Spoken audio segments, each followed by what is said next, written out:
This is Warriors Wrap Up on 95.7 The Game. Welcome into Warriors Wrap Up. Mark Randy with you here on 95.7 The Game. After another Warriors win, the final score tonight inside at Chase Center, Warriors 123, Grizzlies 118. The game was not that close. A 5-point margin is the final score, 123 to 118. But this was a game where the Warriors led by as many as 24 points in the second half. After a little bit of a slow beginning to the game, which has kind of become a theme for the Warriors. This one wasn't that bad, but the Grizzlies did have an early lead. The Warriors essentially led wire to wire once they overcame that little bit of a slow start. And the game was never in doubt, even though it was ultimately only a 5-point game. The Grizzlies, they played maybe harder down the stretch of the game when the outcome was already determined than you could say at some other points of this basketball game. And there was a lot to be excited about if you're a Warrior fan. There's a lot to be encouraged by moving forward. The Warriors now 10-2 on the season. They're 4-1 at home. They're 2-0 in their group in the NBA Cup. If you are a big fan of the NBA Cup, the Warriors have a fantastic opportunity to advance to the knockout stage. We can talk more about that later. My larger point here as we begin on Warriors Wrap Up, and it's Mark Randy with you. I'd love to hear from you guys. 888-957-9570. That is both the number to call in and join the show. It's also the Comcast Business text line. This game was marred by what happened in the second half, and obviously a big part of that is the way that the players were playing. But man, the whistles just took this game from exciting to painful to watch. That second half, my goodness, that was one of the more ugly halves of basketball that I've had the privilege, I don't know if privilege is the right word, of watching in my lifetime. Some of the full numbers from this game, and then I'll give you some of the numbers from just the second half. The Golden State Warriors committed 28 fouls in this basketball game. The Memphis Grizzlies committed 21 fouls. The Grizzlies shot 33 free throws. The Warriors shot 25 free throws. Okay, all of those numbers are a lot, but why don't we focus in on what happened in the second half, huh? In the second half alone, the Warriors committed 20 fouls, which led to 28 free throw attempts by the Memphis Grizzlies. That's in one half of basketball. 20 Warrior fouls. There's 24 minutes in a half of basketball. The Warriors nearly committed a foul a minute in the second half, and the Grizzlies shot 28 free throws in the final 24 minutes of this basketball game, which lasted nearly 2 hours, the second half. Memphis, meanwhile, in the second half only, they committed 14 personal fouls, and the Warriors shot 21 free throws in the second half alone. So combine those numbers in the second half of this basketball game, over 24 minutes, the third quarter and the fourth quarter. There were 34 combined personal fouls, plus there were technical fouls. Draymond Green got 2 techs in the final 2 minutes of this game. Steve Kerr got a tech. There were multiple reviews, challenges that, by the way, were overturned and won by Steve Kerr and the Golden State Warriors. So 34 personal fouls combined, plus all these other stoppages, and 49 combined free throws in the final 24 minutes of this basketball game. That is absurd. That is crazy. And the bottom line is the Warriors got to win. They're now 10-2. You defended your home court. You won a game you probably should have won. You know, check off that box, check off the next box, and check off the other one. Like, the Warriors did their job. But, man, that second half was so ugly. It kind of takes away from everything the Warriors did well in the first half and really throughout this basketball game. Let's go even further, though. Those were just the second half numbers. Let's focus on Memphis's free throws. Memphis attempted 28 free throws in the second half. The most free throw attempts by a Warriors opponent this season for an entire game came first game of the year in Portland against the Trailblazers when the Blazers attempted 30. So entering tonight, the most free throws an opponent versus the Warriors had attempted in the single game was 30.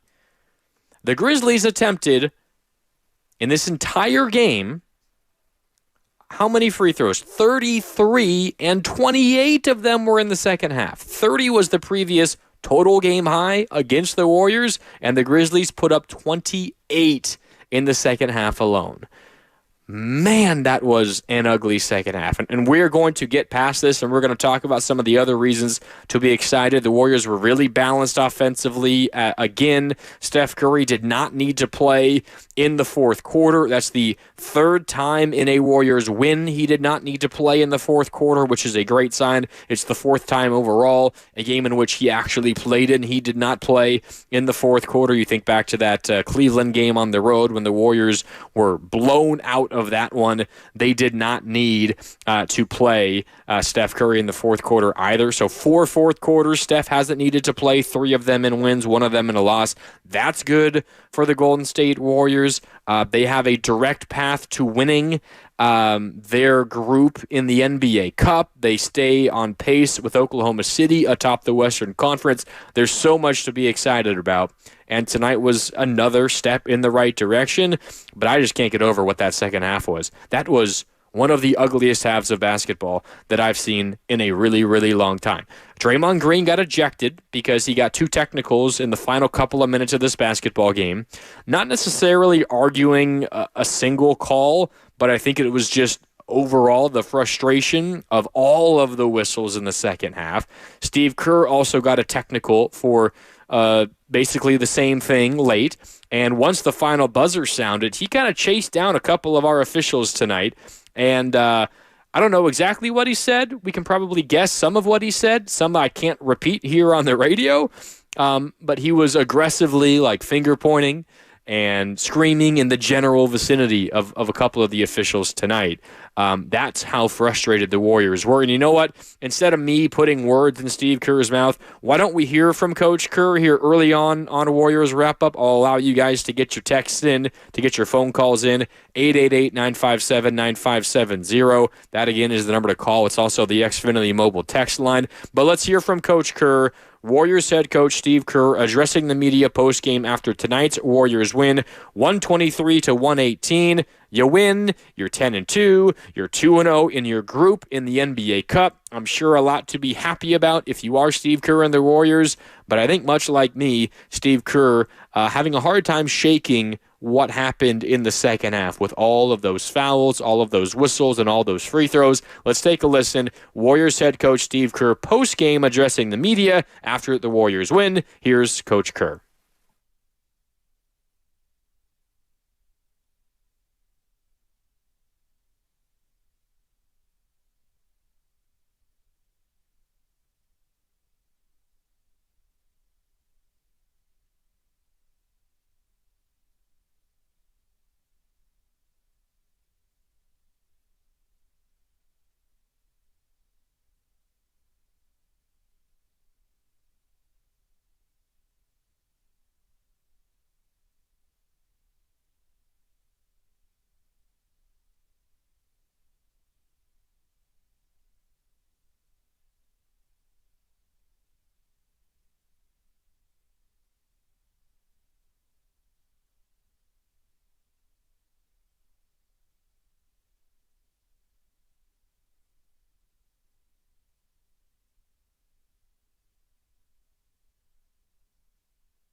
That's Steve Kerr postgame earlier tonight after the Warriors knocked off the Grizzlies. Again, final score 123 to 118.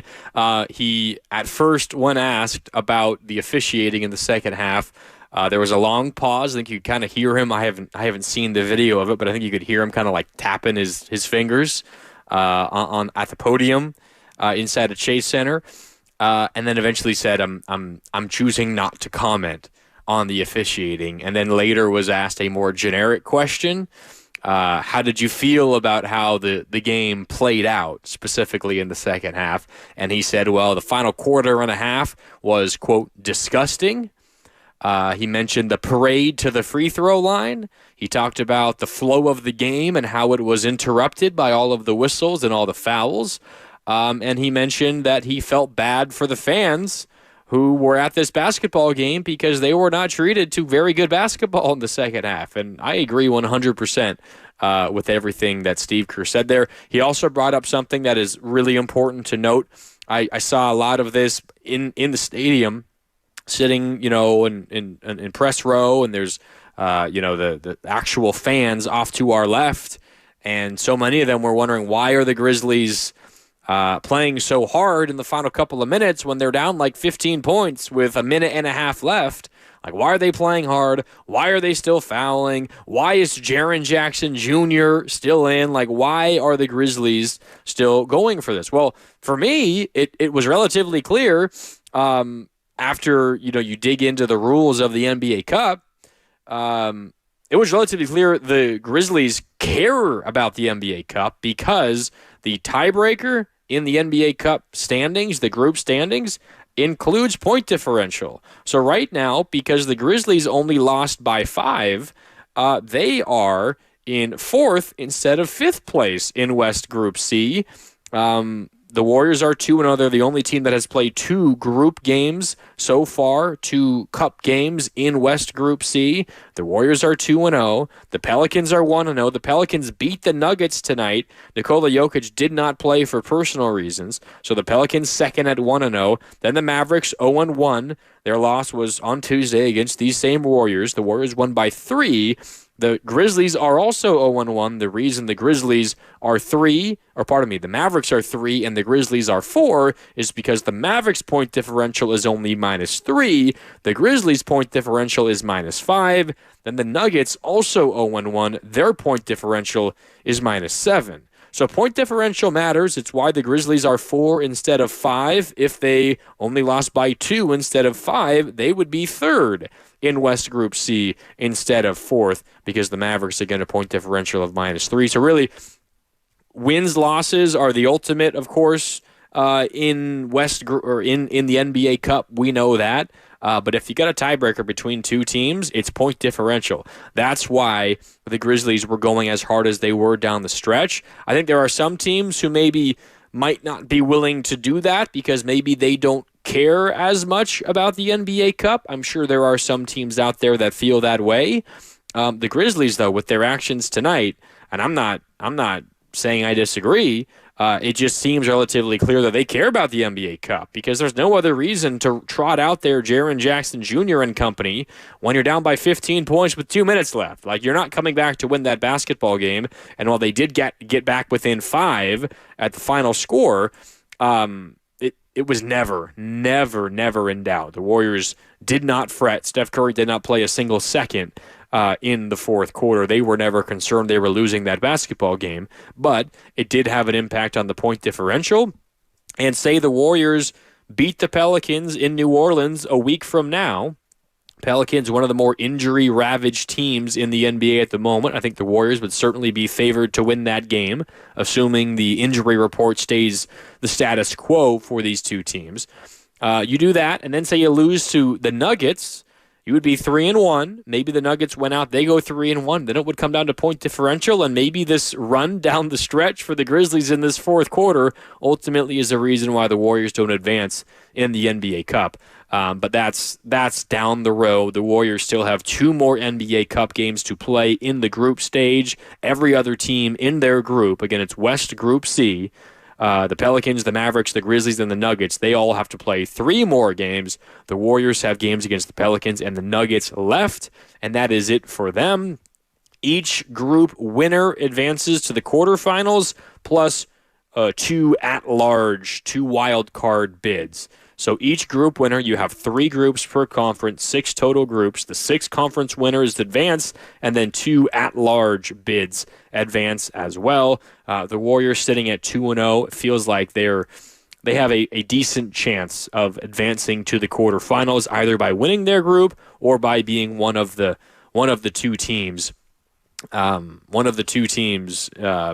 That are picked from at large to advance to the quarterfinals as well. We could talk a little bit more about that, but now that we got out of the way all of the ugliness of that second quarter, we can dive into what helped the Warriors actually win this basketball game. It was a great defensive effort. The Memphis Grizzlies made 7 of 42 three-point attempts tonight. I thought we saw the Warriors in the first half, specifically in the first quarter, just find the code to breaking the Grizzlies. We can get into that on the other side as well. The Warriors were very balanced offensively.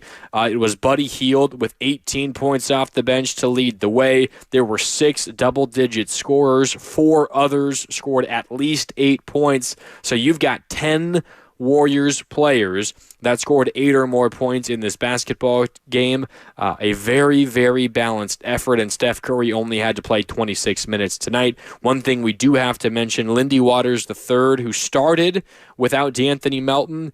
He had an amazing block in the second quarter, but he landed awkwardly and hyperextended his left knee or his left leg, and he immediately limped back to the locker room, and he did not return. Waiting to hear something on his potential absence, but Lindy Waters did not play in the second half after he injured that left leg in the second quarter. Maybe we'll get an update before the night is over on Lindy Waters as well. But we can talk about all that and a whole lot more. We're just getting started here on Warriors Wrap-Up.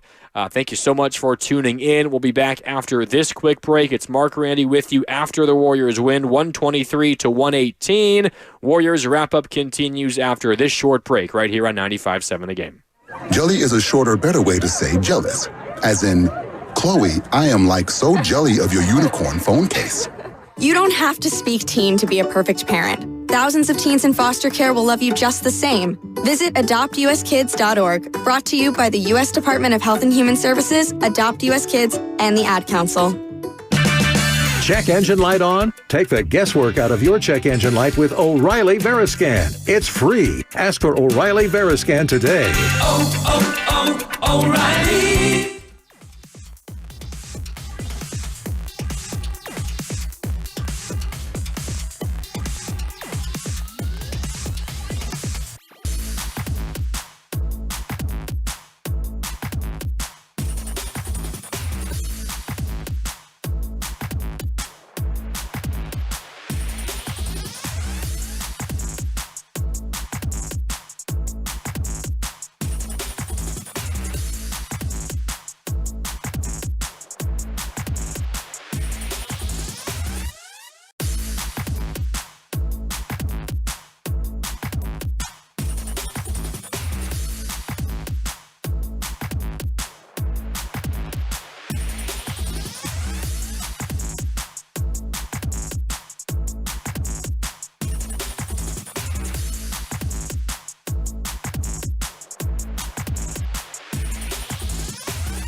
Now back to Warriors Wrap Up on 95.7 The Game.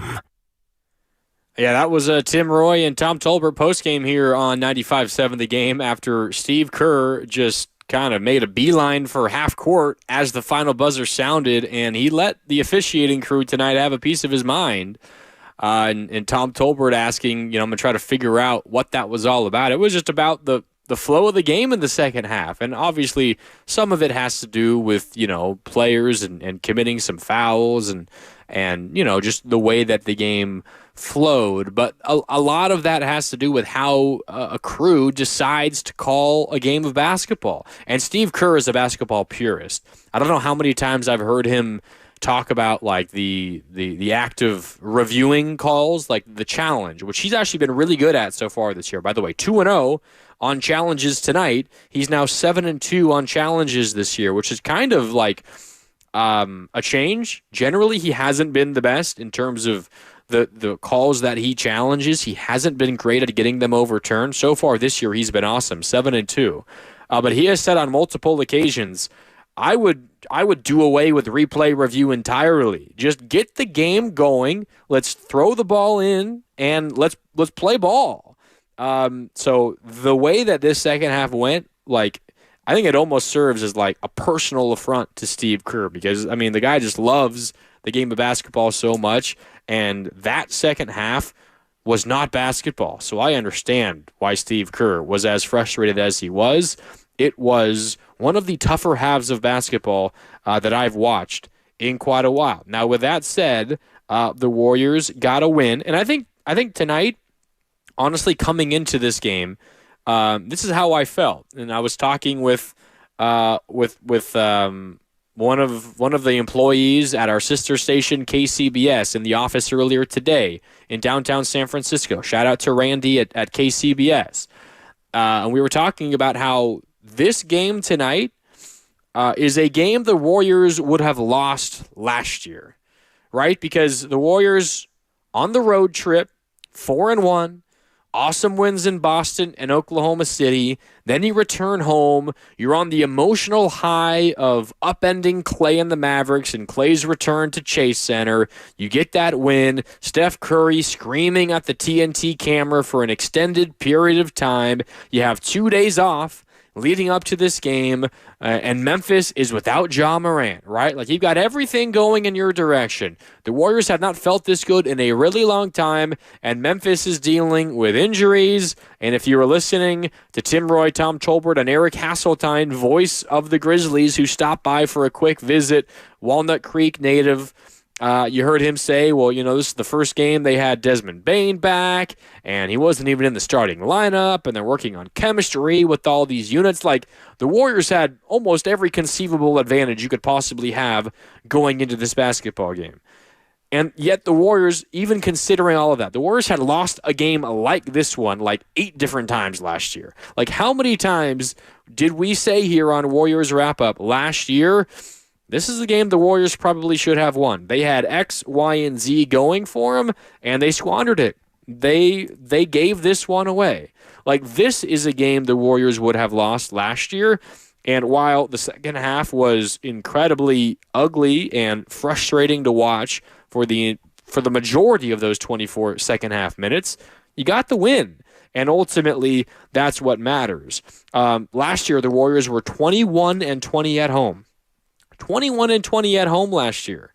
They're 4-1 at home so far this year. They're 10-2 on the season, and they're 2-0 in the group stage of the NBA Cup at this point. They're just checking off box after box after box. So if we're looking for an area of growth for the Warriors from year to year, and it's kind of odd to talk about that for a team that is as veteran as this team is, with Steph Curry and Draymond Green and Kevon Looney and Andrew Wiggins, right? And even Buddy Hield, who's a veteran, and Kyle Anderson, who's a veteran, and did I mention Andrew Wiggins, who's up there? Gary Payton II, a veteran. You got all these experienced guys, so it's kind of odd to be talking about growth from one year to the next. But where this Warriors team has grown is, and I saw this on the Xfinity mobile text line, the Comcast Business text line during Warriors Live earlier today. I can't scroll back and find it. There's too many messages burying it. But how tonight felt like a trap game, and that's what got the Warriors so many times last year, right? You finally feel like they're taking steps in the right direction. They're building all this momentum, right? And then they just kind of drop an inexplicable game to a team that's dealing with injuries on the Warriors' home court, and suddenly all of that momentum they were building is just suddenly gone. And then you kind of have to start from, square one again and try to build that momentum organically again. And that's what made last year, I think, so frustrating for so many Warrior fans, was because you saw it in spurts. And you beat some teams that maybe, you shouldn't have potentially, but then you get a game where you feel like you should win, and you kind of inexplicably lost it. So I think where we're seeing some growth from the Warriors, one of the areas, because we're seeing it in other areas as well, but one of the areas was tonight, and the Warriors just simply taking care of business against, it was a nationally televised game on ESPN, but this wasn't, the game that every basketball fan across the nation had their eyes on, like Tuesday when Clay and the Mavs were in town was. Like, this was kind of a sleepy Friday night game, and those were the kinds of environments and the kinds of games that got the Warriors in trouble last year, and they did not let that happen tonight, and that's a major step in the right direction. The Warriors win this game 123 to 118. I'd be remiss to not bring up this play. I think we saw the play of the season for the Golden State Warriors and maybe across the entire NBA. The Brandon Podziemski assist to Jonathan Kuminga on the fast break in the second quarter, one of the more spectacular plays I've ever seen on a basketball court. So the Grizzlies have the ball in the half court.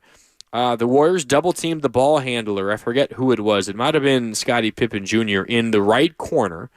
It goes to Kennard along the right wing, back to the corner, a baseline drive, and then they tried to get it to a cutting Brandon Clark, like down from the free throw line, and the ball was deflected away, I believe, by Kyle Anderson. Actually, it was Kuminga who came in from the weak side. I'm watching the play as I speak. Kuminga came in from the weak side and poked it away towards the right wing, where Podziemski was in the general vicinity, but it got past him, bounced towards the Warriors bench, and Podziemski, just a full-on sprint towards the sideline, saves the ball, barely staying in bounds with his right foot as he leaps into the air to grab the ball. And then as this is all happening, Kuminga, who got the deflection, just immediately starts racing down the court the other way, and Podziemski blindly, it seemed blindly, I'm kind of trying to watch it frame by frame if he ever got his head around to see if anybody was running. It does not look like he did.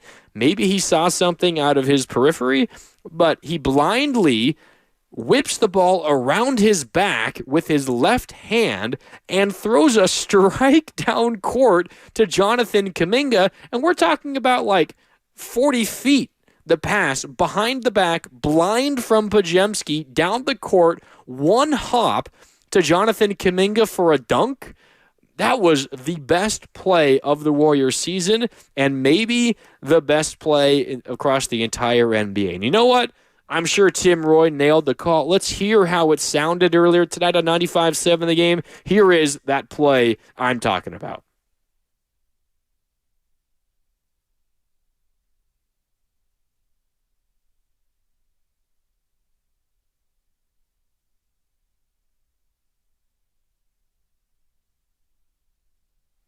Yeah, that's a great question, Tim. I do not know how Brandon Podziemski did that. I think he was just thinking, well, I'm gonna save this as far away from where I am as possible because it's off the Warriors. There's no harm in trying to go for it. It's not like it was off of Memphis, and if he let it go out of bounds, it was going to be a turnover. But you also don't, I know it wasn't under your own basket, but you don't really want to save it and just give it to a Grizzly when they're in their offensive half of the floor and you are out of bounds and like crashing into the first row of seats, because then the opponent has the advantage, right? They got a 5-on-4. And really, they would have had like a 5-on-2 because both Kuminga and Moody were sprinting down the floor the other way. So if Podziemski just kind of like taps it back in and Memphis grabs it, they probably get an easy bucket, or at least they get an open three, and maybe they make it, and that's kind of an unfortunate swing. So Podziemski probably just thought, I'm going to save it to the other half of the court. Maybe I got a guy down there, but worst case, either it goes out of bounds and it's Memphis ball, which it would have been anyway, or Memphis recovers it in the backcourt, but we are able to get all of our defense back in position and we're not in a bad spot. So that's probably what it was, but it turned out to be one of the most incredible plays I've seen in the NBA so far this year. A blind, behind-the-back save as he's running and then sprinting and then jumping out of bounds on the baseline and perfectly leads Jonathan Kuminga down the court. A one-hop seat. Like, it could not have been placed any better, and it needed to be pretty darn perfect because Jaren Jackson Jr., DPOY in the NBA 2 seasons ago, like, was pretty close to Kuminga and almost got up to contest that. So it had to be perfect, and it was. One of the more incredible basketball plays I've seen in a really long time. Maybe it was more coincidence than anything else, just because Podziemski happened to save it to where Kuminga was running to, but I'd like to believe there was a little bit of, rhythm there and a little bit of chemistry between Podziemski and Kuminga. I mean, Podziemski got the deflection, immediately started running, and Podziemski made the right decision. I'm going to save it on the other half of the court, and maybe something good happens, and something good definitely happened. That was an awesome basketball play by Podziemski and Jonathan Kuminga earlier today. Other things that stood out to me in this basketball game, it's Warriors wrap up again here on 95.7 the game. The Warriors 123, Grizzlies 118. The game really was not that close. The Warriors led wire to wire after a relatively slow beginning to this game. They got down early, ultimately led by 1 after the first quarter, led by 7 at halftime. That lead ballooned all the way up to 15 going into the fourth. They led by as many as 24. Final score is 123-118, so a margin of 5, but the game really was not that close. It was never in doubt in the fourth quarter. The Warriors maybe took their foot off the gas pedal a little bit, but it was also a moment where you could really never consistently get your foot on the pedal at all because of all the whistles and all the stoppages in the second half, but ultimately a nice win for the Warriors. Draymond Green is having a career year shooting the basketball. He made 3 more threes tonight, 3 for 7 from downtown. Draymond Green was. And how about this as a statistic for you? Draymond Green has now made 2 or more three-pointers in 4 straight games, which ties his career best streak. The last time he'd done it before this current streak, again, 2 or more threes in 4 straight games, you got to go back to late December 2019. So we're talking about the 2019-2020 season, and that was the Warriors' season from hell, where you had Klay Thompson did not play the whole year because of his injury. You had Steph Curry, fracturing a bone in his hand early in the season. Draymond Green was kind of in and out of the lineup. So the fact that he made 2+ threes in 4 straight games during that season, kind of crazy. The only other time in his career he had done it was in early March of 2015, which was the first Warriors championship year. So Draymond Green, for the 3rd time in his career, has made 2 or more threes in 4 straight games. But tonight, you also had the added fact that he made 3 threes, and with that and the Warriors win tonight, the Golden State Warriors now, in Draymond Green's career, are 55-7 in the regular season when he makes 3 or more three-pointers in a game. 55-7 when he makes 3 or more threes in a game. He was 3 for 7 from downtown tonight. He was one of the reasons why the Warriors kind of ignited in the second quarter and they got going. Draymond made 3s on consecutive possessions, added 1 more in the third quarter, 3 for 7 from downtown. And how about this? Entering tonight, Draymond Green, 45.7% from three-point range this year. That is his best single-season shooting percentage from three. His previous high, 39.5% just last year. So early returns on Draymond. Last year was not a fluke, and he's shooting better from downtown so far this year. And if he's up around 40%, teams are eventually going to stop daring him to shoot the open ones. They're going to have to think about getting out there and contesting. And when you have to go out and contest Draymond, that's when everything else opens up for the Warriors. So if he keeps up those shooting numbers, look out, because the Warriors offense is going to have another level that they can reach. That's what Draymond shooting the basketball can do for the Golden State Warriors. He was very good in this game as well. Draymond Green was. He did get ejected, 2 technicals in the final couple of minutes. This wasn't the normal Draymond stuff where you're worried about where his head's at or anything like that. This was just an incredibly ugly second half, marred by so many whistles. Again, if you're just joining us here on Warriors Wrap Up, in the second half, there were 34 combined personal fouls in this one, 20 by the Warriors, 14 by the Grizzlies. There were also stoppages for reviews. There were stoppages for technical fouls. There was a lot of stoppages. 34 combined personal fouls and 49 combined free throws. The Grizzlies attempted 28 free throws in the second half of this basketball game. That would have been, for an entire game, tied for the second most free throw attempts a Warriors opponent has had in an entire game so far this year. The Blazers put up 30 game one this season, 30 free throw attempts. The only time the Warriors across an entire game this year have given up more than they gave up in just the second half tonight. And some of that, by no means is it all of it. Some of that is on the Warriors for committing a couple of, maybe not the smartest fouls. You get into the bonus really early, and then it's just a parade to the line after that. But the officiating crew lost track of this game, and they kind of let it devolve into, as Steve Kerr said, again, quote, a parade to the free throw line. Steve Kerr saying the final quarter and a half specifically were, quote, disgusting, to the point where Steve Kerr said he felt bad for the fans. He stopped short of criticizing the officiating crew explicitly. I'm sure he's watching out for his bank account. He does not want to get fined, but he went right up to that mark. He called it disgusting. The flow of the game, it was ugly, and he's 100% right. That was a rough second half of basketball. He said multiple times, happy about the win. The Warriors got the win. They're 10-2. They're 2-0 in the Cup. They have everything in front of them to get out of the group stage and get onto the knockout round. And you defended your home court, which is we've talked about so many times already this year.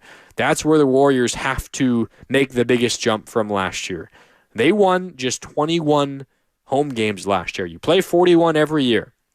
They won just 21 home games a year ago. They went 21-20.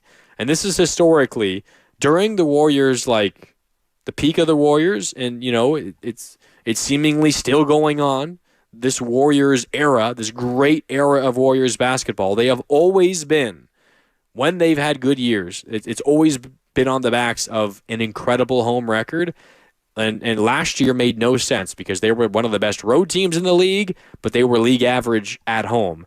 And that's kind of reverse of what happened the year prior, 2 years ago, right? The Warriors were one of the best home teams in the league, and this isn't even the championship year. They were also one of the best home teams in the league the championship year. But 2 years ago, that was the 22-23 season, which was the Steph 50-burger in sack for Game 7. You lose in 6 to the Lakers in the second round. The Warriors were one of the best home teams in the league, and they were one of the worst road teams in the league. And then last year, it was kind of flip-flopped. Great on the road, league average at home. And then this year, so far, they've been, of course, very good, both home and away. They're now 10-2. They're 4-1 at home, and they're 6-1 on the road. A lot of steps in the right direction for this Warriors team so far this year. 888-957-9570. Mark Randy with you on Warriors Wrap-Up here on 95.7 The Game as the Dubs knock off the Grizzlies 123-118. I can run through the the NBA Cup and how this works for you really quick, because I've mentioned it a number of times, the NBA Cup standings. Each conference is split into 3 groups. So you have West Group A, B, and C, East Group A, B, and C. Generally speaking, it's kind of just a random grouping of teams within a specific conference. The Warriors group is themselves, along with the Pelicans, the Mavericks, the Grizzlies, and the Nuggets. Every team in a single group plays each other once. So you play 4 group stage games. At the end of those group stage games, the team with the best record, and you might need a tiebreaker to do this. If it's a 2-team tiebreaker, point differential comes in. If it's a 3 or more team tiebreaker, then you get to a point where you go head-to-head record versus the teams tied. But we don't need to go down that road. It's intricate, and it depends how many teams are tied and all that. So not going to go any further than that. Group winners, all 6 group winners, advance to the knockout stage. You can just think of it as the quarterfinals of a tournament, quarterfinals of a bracket. At that point, it's just win or go home, a single game, and you move on to the semis, and then on to the final, and then, of course, you crown a champion.